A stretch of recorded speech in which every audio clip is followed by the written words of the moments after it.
The flesh around them was darkened into shadowed circles. I can see that you are cold. You're very old, Jones responded with respect. The old were always given the highest respect. The man smiled. He touched the sagging splash on his own face with amusement. I am not, actually, as old as I look, he told Jonas. This job has aged me. I know I look as if I should be scheduled for release very soon, but actually I have a good deal of time left. I was pleased, though, when you were selected.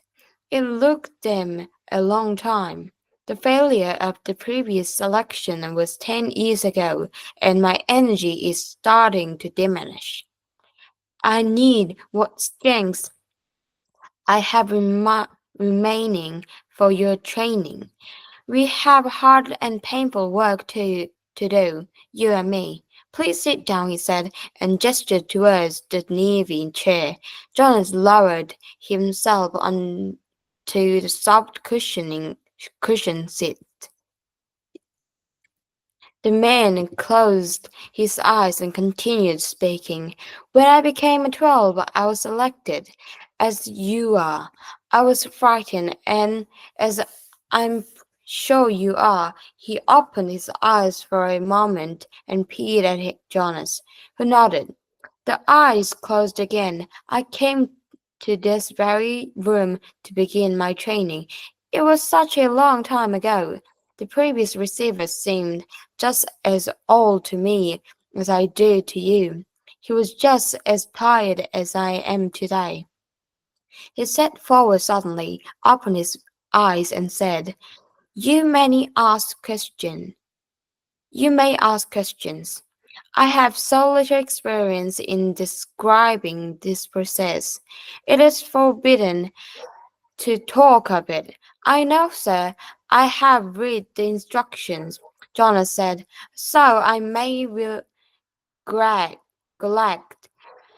the to make things as clear as I should. The man chuckled. My job is important and has enormous honor, but that does not mean I am perfect.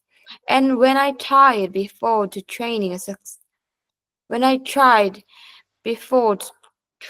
a successor, I failed. Please ask any questions that will help you. In his mind, Jonas had questions. 1,000, 1,000,000 questions, as many questions as they were books lining the walls. But he did not ask one. Not yet. The man sighed, seeming to put his thoughts in order. Then he spoke again, simply stated. He said, Although it's not really simple at all, my job is to transmit to you all the memories I have within me, memories of the past. Sir, Jonah said tentatively, I would be very interested to hear the story of your life and to listen to your memories. I apologize for interrupting, he added quickly. The man waved his hand impatiently. No apologies in this room. We haven't time. Well, Jonas went on, uncomfortably aware that he might be interrupting again. I'm really interested. I don't mean that I'm not, but I don't exactly understand why it's so important. I could do some of their jobs in the community, and in my recreation time, I could come and listen to the stories from your childhood. I'd like that, actually, he added.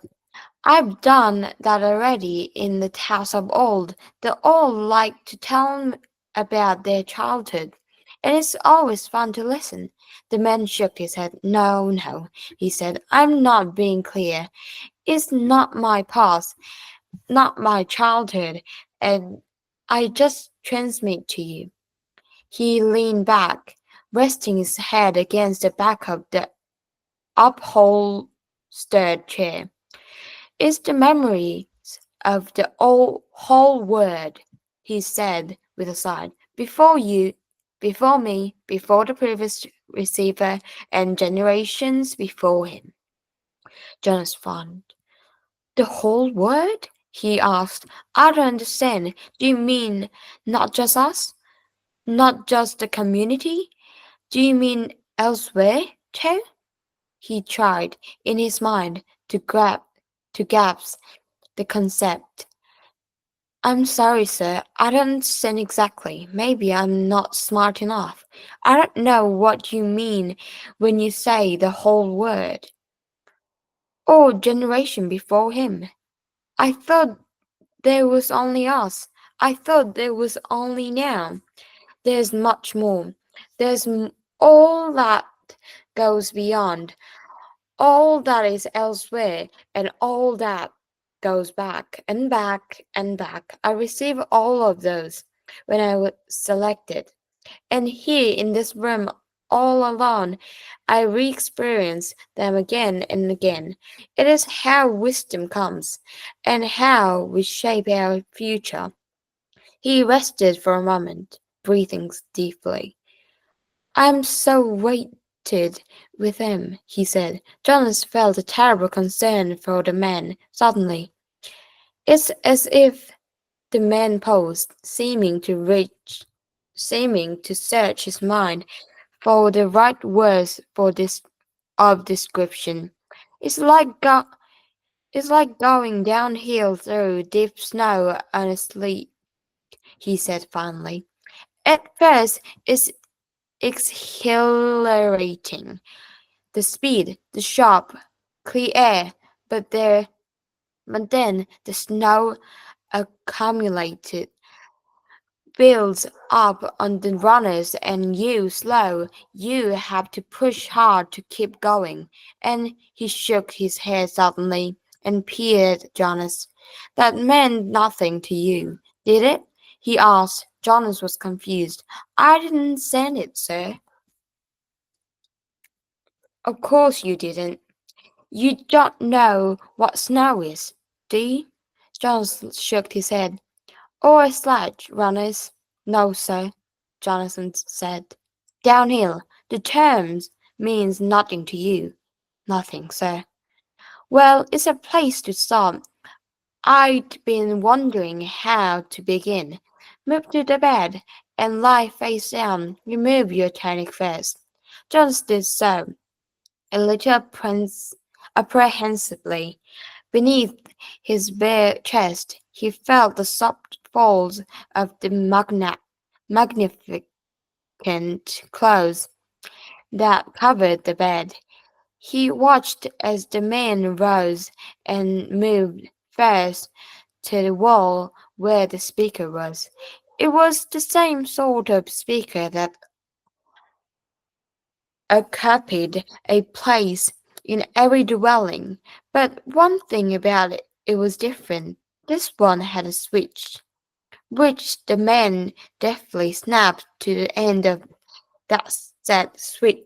That, which the man deftly snapped to the end that said off. Jonas almost gasped loud. To have the power to turn the speaker off. It was an astonishing thing. Then the man moved with surprising quickness to the corner where the bed was. He sat on a chair beside Jonas, who was motionless, waiting for what would happen next. Close your eyes, relax. This will not be painful. Jonas remembered that he was allowed, then that he had even been encouraged to ask questions. What are you going to do, sir? He asked, hoping that his voice didn't betray his nervousness. I'm going to transmit the memory of snow, the old man said, and placing his hands on Jonas's bare back. Chapter 10, Part 2 End.